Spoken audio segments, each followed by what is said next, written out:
All right, guys, welcome back to the greatest podcast in the world. Yes, Woo. I said it, the entire world. That's a fact. Don't fact check it though. Just believe the exact words that are coming out of my mouth, because now you know that this is the greatest podcast on the planet. James, Melbourne lockdown, we're still going. Tell me what's going on in your life. We're still here. What's going on in my life? I mean, look, I work for a hardware company, so we're continuously working. Click and collect has gone absolutely bananas. Absolutely hammers, maybe? Just hammers, mate. Absolute hammers. Yeah. We're hammering it. But yeah, no, it's been good. It's been good. The fact that I live on my own and I can kind of run around my apartment with no issue is kind of fun too. So interesting. Yeah, I keep myself busy. Yeah, Josh, I keep myself. I bet you do, James. I bet you as do. Best as I can. I have a lot of information to collate during the week. So you know, things happen. Yeah. How about yourself? Right, well, that's yeah. Look, I do nothing, mate. I'm in lockdown, so my life is a complete lie. So what have you got for me today, James? I'm ready for you to drop more knowledge upon mine and the listeners' brains. All right, so we are going to drop some serious knowledge. There is a group of people that make a lot of money doing things that we all enjoy. And these groups of people sometimes either come into this job with a YouTube channel, or they might be seen on the street, or they might be they do an infomercial on Sunrise in the morning, and someone picks them up. These people are celebrities, Josh. Okay, interesting. And celebrities do some seriously interesting things. A lot of cults and things like that, I believe. Yeah, talking to you, Tom Cruise. Stuff. Absolutely. Tom Cruise is definitely one of the most famous ones with Scientology and things like that. But there are some unsung celebrities that do some interesting things, and I feel a two-parter coming on with this one. I have to admit, because I feel like there are so many that I just wanted to sample all of it. You know what I mean? I just wanted everything to be. Oh, it would have been brilliant. But you know what? I've picked a few that we could probably talk about, see what's going on, and I reckon we're going to enjoy this one. I think it's going to be good. So let's hit it off with the first one. Let's dive in. I'm going to give you these words: Van Halen and brown M&Ms. I think. Yeah. Okay. I think I might have a little inkling here, James. But go on. Okay. Now, most celebrities, whether they're mostly musicians or with actors and things like that, they have their trailer that they go back to, or the green room for some, and they expect a certain aspects and a certain way of living in these trailers, in these green rooms, before their shows or before they go on set. Now, Van Halen, back in the 80s, rock band, reasonably famous. Do you know of Van Halen, of course? Yes, James, I do know Van Halen. Yeah, I just want to make sure. Want to make sure. Don't now they had a contract for their green room, and their article number 126 stated there will be no brown M&Ms in the backstage area upon pain of forfeiture of the show with full compensation. That is word for word an article that is in their contract. Okay. Now, see, I have heard about this one before. I don't know if I've heard exactly about this Van Halen one, but I've heard of other artists before requesting certain colored lollies or very specific. I think the Rolling Stones might have had one too. I don't know what it is, but I've heard about these things before. Yes.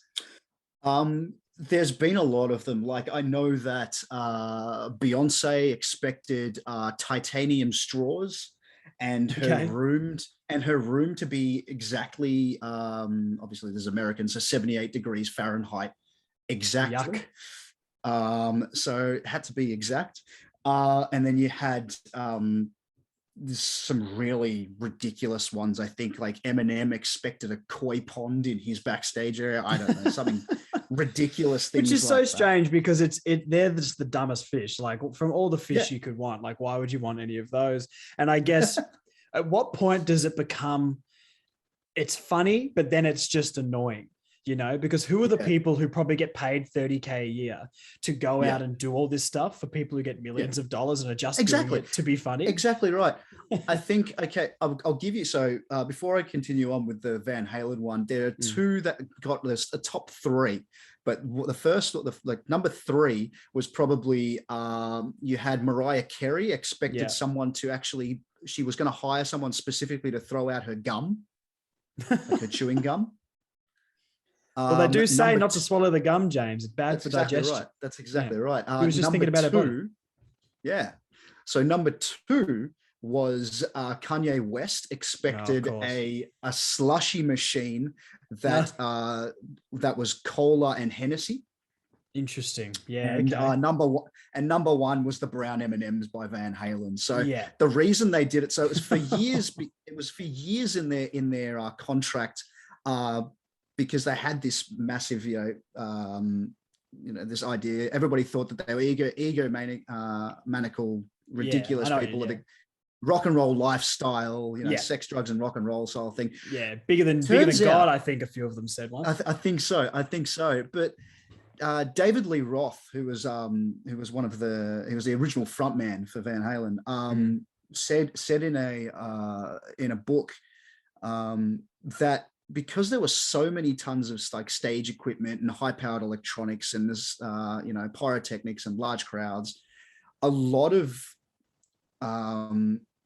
safety involved, right? Yeah. So the idea was to put a clause in there that basically made sure that the crew and the backstage people were paying attention to the levels of detail.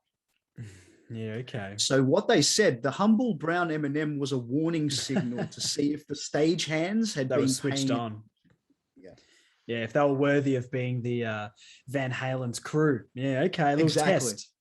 So I thought, like, to start off with, you're like, oh, come on, man. Like, how do they know who to fire, though? They find a brown M&M in there and they just get rid of everybody. Who was it? Who was it? We're never coming to this venue ever again. No, absolutely. Yeah, okay. No, never again. So I thought that was pretty cool. And I thought, like, some of these other ones were just absolutely ridiculous. I mean, come on, a koi pond. I can understand the Hennessy and the Coke slushies. Yeah. But I mean, in the band I used to play in, we used to get a little beer fridge out the back and there's a couple of tinnies out the back for us. I mean, it was cheap Reds, James. I'm sure you're aware of what a Bogues Red is. And for any of our Tasmanian listeners, you're welcome. Hopefully I can start popularizing them up on the mainland, as we say, from the Apple Isle down there, Van Diemen's Land. But yeah, and a few Bogues Reds out the back of Club 54 it was at the time. Wow, okay. Yeah, we're almost as big as Van. We were the Van Halen of Tassie. That's probably how I would. Oh, absolutely. Yeah. Not my quote. Not my quote. No. Yeah, no. Jeez, in your autobiography. Yeah, my memoirs. Your memoir. Yeah. But moving on, another one was actually from before they became famous. A young 16-year-old Christopher Walken. So for those of you who know Christopher Walken, he's an actor. Has been in a few movies. You may have seen him in such movies as. You've got Pulp Fiction. You've got movies like The Seven Psychopaths. What other movies has he been? I'm trying to think of what other movies he's been in now. What else have I seen him in? Man, I don't know. There's so many movies.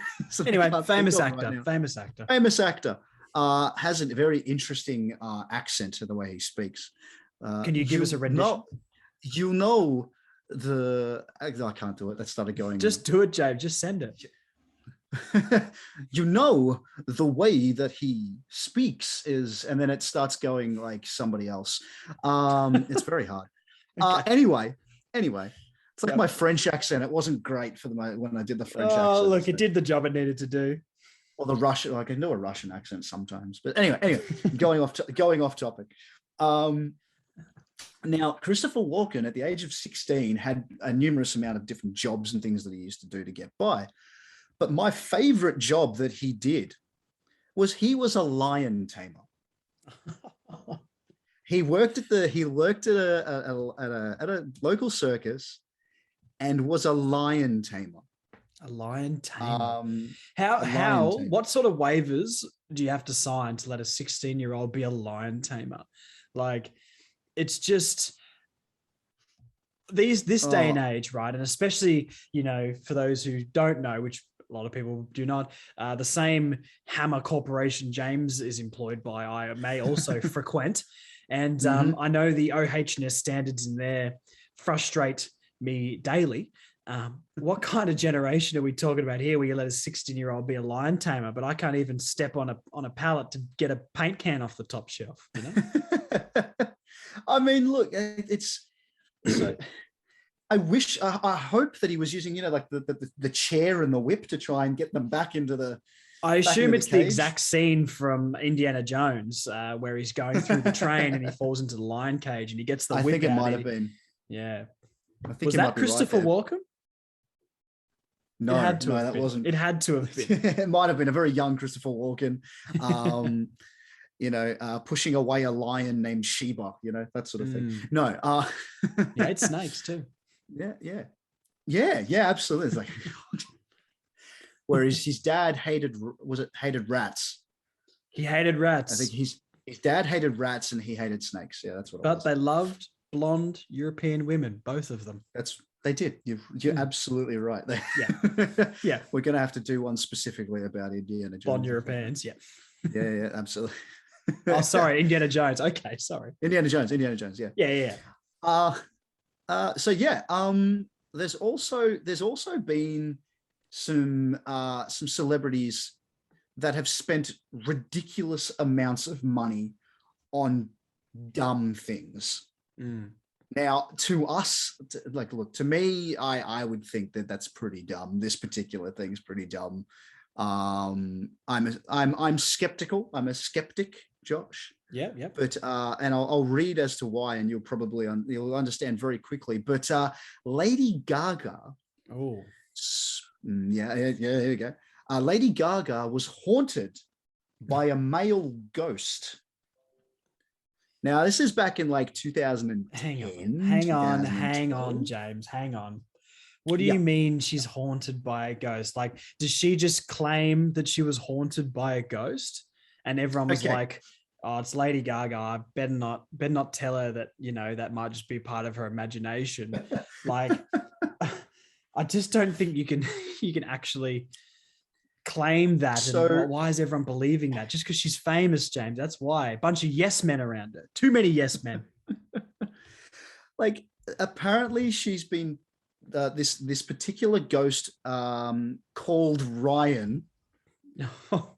Ryan Reynolds. Of course his name's Ryan. I got a classic Ryans though. Ryan. All Ryans are classic Ryan, just following people named Lady Gaga. All right, Ryan. All right. Get out of here, Ryan. But apparently been following Lady Gaga for months, terrifying her by moving things in her room, or she'll be, tuning things wrong, or this sort of stuff when she was, it can't be. All that's happening here, James, is when she walks back into her apartment or wherever she lives, then she comes back out and goes, why is there a chicken drumstick on the floor? It must be Ryan. No, it just fell off your meat suit that you wore to the Grammys or whatever. Everything that keeps moving or falls off or like is found laying around the apartment, she probably just wore it anyway and it fell off. She's probably quick to go have a shower at the end of the day, whipped it off, jumps in the shower. What do you mean? I didn't go down to the local footy club and win a meat tray. Where'd that meat tray oh wait, it was my dress to go to the Golden Globes. Yeah, that's it. But like, apparently he hadn't done anything too scary or too violent. But was more freaked out by his presence and that he was there. Now, apparently she had contacted a medium to Ghostbusters to communicate and tell him to go away. But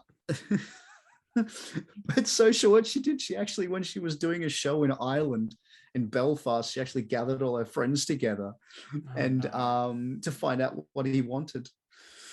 But most of her friends were were skeptical, but they agreed to take part. Because she's rich and probably paid them off to do it. I think being a medium or claiming to be a medium, especially like a Gumtree medium, would be the easiest paycheck ever, because the people who believe in that stuff, to get a medium to come out and pretend to do some Harry Potter stuff, hubba bubba trouble, or whatever they say, right, is they quote like sorry.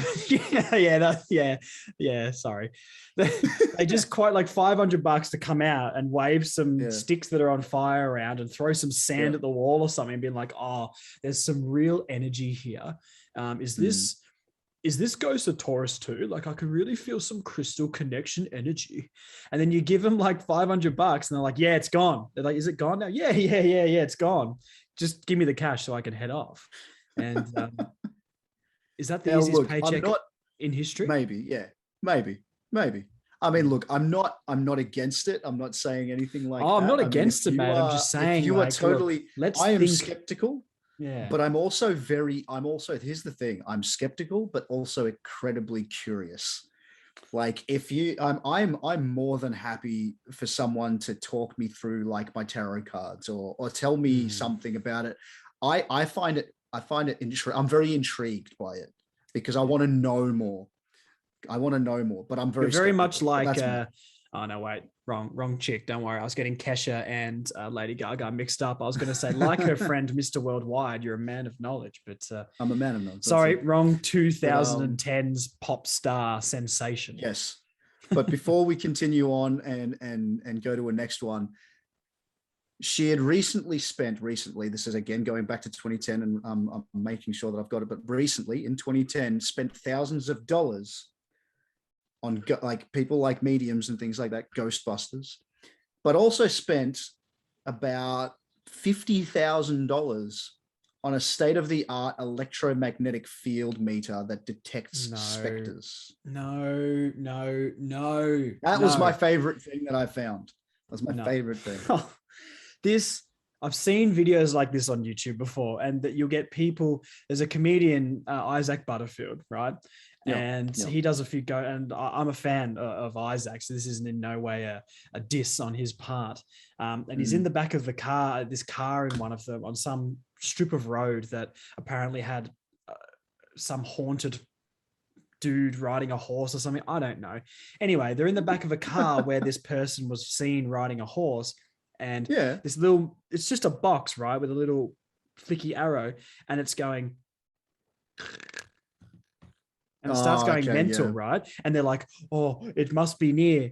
Calm down. It's probably just some dude out the back with a little knob going, all right, we'll make it click a bit more now, and this is going to be part of the experience. You could probably buy that at Bunnings, James. Go have a look at in the electrical aisle, and they're probably in aisle 78, third bay on the left, like. You know what it is? Now, you know what that little thing is? He's gotten one of those door stoppers that sit on the bottom of the door that, when you flick them, they do that. Like, they make that really weird. You remember the ones you used to put on the bike to make it sound like a motorbike? Yeah. You put it on the thing. Yeah. I remember I got one of those for my Huffy. Side note, James has never owned a Huffy in his entire life. So what kind of childhood did you have? Get out of it, you fool. Anyway, on my Huffy, I would put the little clicker thing on the wheel, and I'd be riding over this little jump I made, and I feel like a big lad because I sounded like a motorbike. Yeah. It was mad. I'll buy one for you for your 30-second, mate. Okay, you're gonna have this experience. Yay!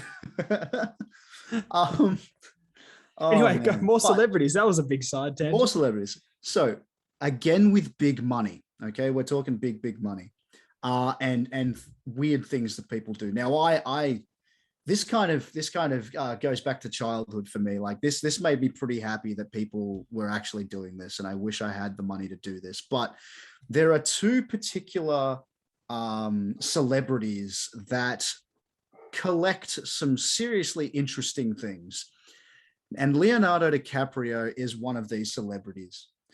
Okay. Have a guess at what he collects, and I'm talking big money. Well, I can guarantee you it's not Oscars, mate. Got him. Roasted. He's got that, one, Leo. And that he's got one. But he actually, I love Leonardo DiCaprio. I'm so sorry. I love him too. But he actually collects dinosaur fossils. Okay, collects. And I'm talking dinosaur fossils. And I'm talking dinosaurs, not like, your trilobites or your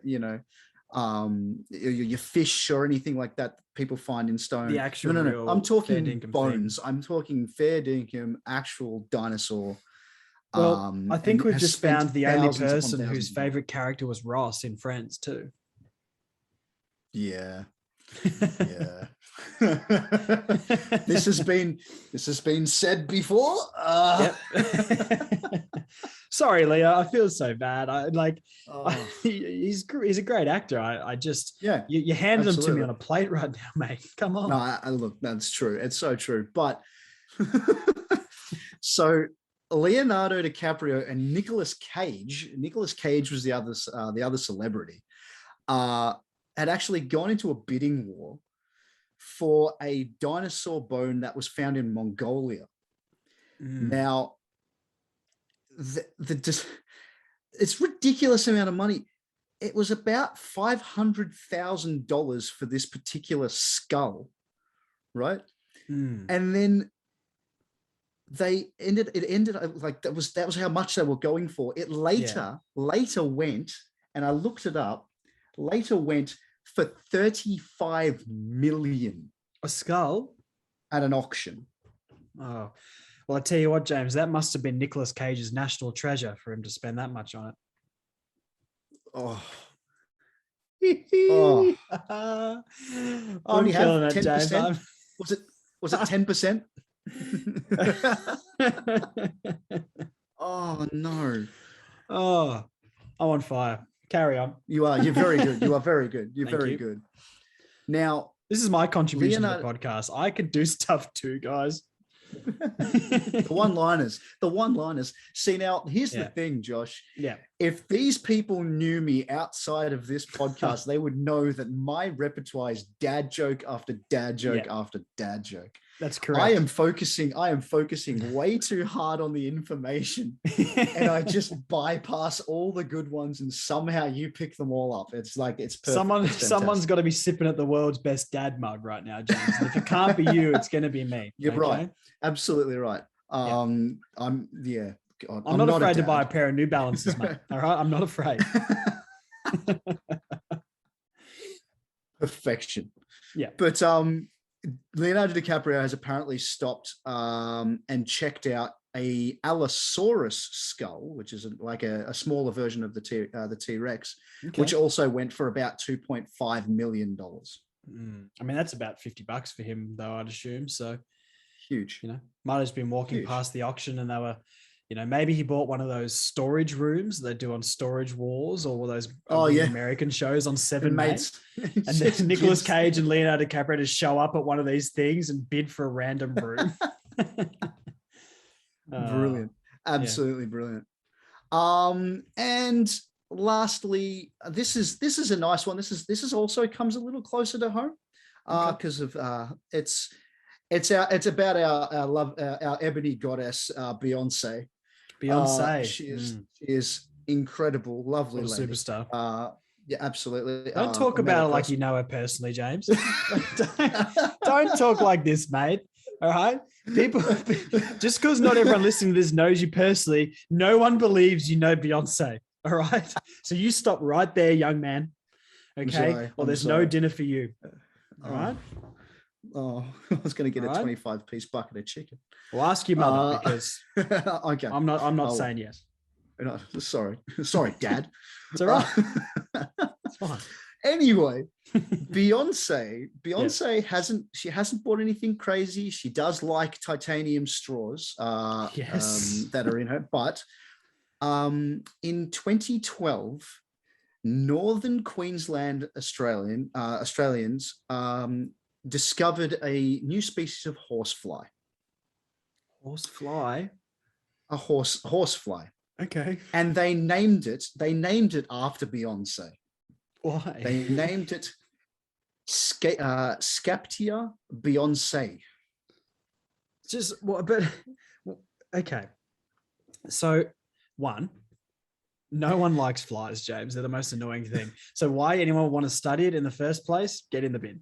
Two, why do you look at any fly and go, Beyonce, this fly, unless this fly has incredible talent at acting, singing, and dancing, I don't understand how you come to the conclusion that it should be named after Beyonce. Oh my God, I forgot she was an actress. She was in Austin Powers. Austin Powers, Gold member. Oh my God, yeah, that's Foxy Cleopatra. Foxy Cleopatra, that's the one. Foxy Cleopatra. I was thinking about it before. I was like, it's not Pussy Galore. It's no. No. But here to answer your question, apparently because of its golden hairs on its abdomen, that's why they actually named it after Beyonce. And apparently, according to researchers, it's the all-time diva of flies. Oh, it must be. Imagine that lineup. Imagine that Mojo top 10 divas of flies. And coming up at number 1 is the Scaptia Beyonce. Yeah, it's golden hairs. Oh my God. What a boring list that must be. And made by a bunch of boring people. Like, James, great fact, but oh my God, getting to that point to make it a fact or to make it that thing. Imagine being in the board meeting. There must be a committee where they name flies. Oh, geez. I swear, the committee that names just things, right? When they're naming animals. Well, we said this last time with the cat in the last episode. The cat. Yeah, exactly. But see, here's the other thing. I want to be part of the team that names paint colors. You're speaking to a paint expert here, James. So that's the thing. I want to be part of the team that names paint colors. We've all seen the names of paint colors. Hog bristle, lexicon, lexicon, antique white USA. We'll see and we're just going off. These are just white colors. Colorbond basalt. Basalt, like these are just the colors for white, but I'm talking about there is like marigold is a yellow color. A guy called me up at Bunnings a few days ago about that exact color, actually, James. He wanted it in a spray can in the Rust-Oleum brand. We don't have it anymore, mate. Go to Masters. Oh wait, you can't. Oh, hang on. You can't. But there's all these different colors. Where do they come up with this stuff? Like there's one literally called James Blue. Yeah, this is a really good discussion. You know, when you are in an industry that you've got to talk to people a lot, and you have very standard things to say for general conversation. Yeah. Usually, the one for me is, mate, there's heaps of whites. Just pick one. You got cooler whites, warmer whites. Just pick one, right? Then you laugh. How do they come up with all these names? Oh, geez, there's a lot of whites, mate. I'm like, oh yeah, there is, mate. A lot of whites, eh? And that's how you sort of bond with your customer, and then you can absolutely from to 15 litre. You know, I make no commission, so out there is wondering. But anyway, yeah. Well, that's interesting. Yeah, so we've learned that. That Beyonce has a hairy gold stomach. We've learned that Nicolas Cage loves buying storage units. Yep. And we've also learned that Leonardo DiCaprio loves Ross from Friends. Yeah, that's it. That's exactly. That's what I got from the episode. Anything you want to add to that, James, or have I just nailed it? No, I think you've nailed it. And I think the other one is Lady Gaga leaves raw chicken wings laying around the house because they fell off her dress. connected to spirits. Yeah. Don't get Lady Gaga and Kesha mixed up. It is hard, but just make sure you don't do that because Lady Gaga and Pitbull, to my knowledge, have not worked together. But who knows? Maybe we can only hope in the future one day. Here's hoping. Fingers crossed. I'm ready for it. All right, guys. Man. Well, thanks for tuning in again. Let's keep praying for that Pitbull Lady Gaga collab, and we'll come to you straight away with more info on that next week. So enjoy your lockdown weeks for those who are in lockdown still.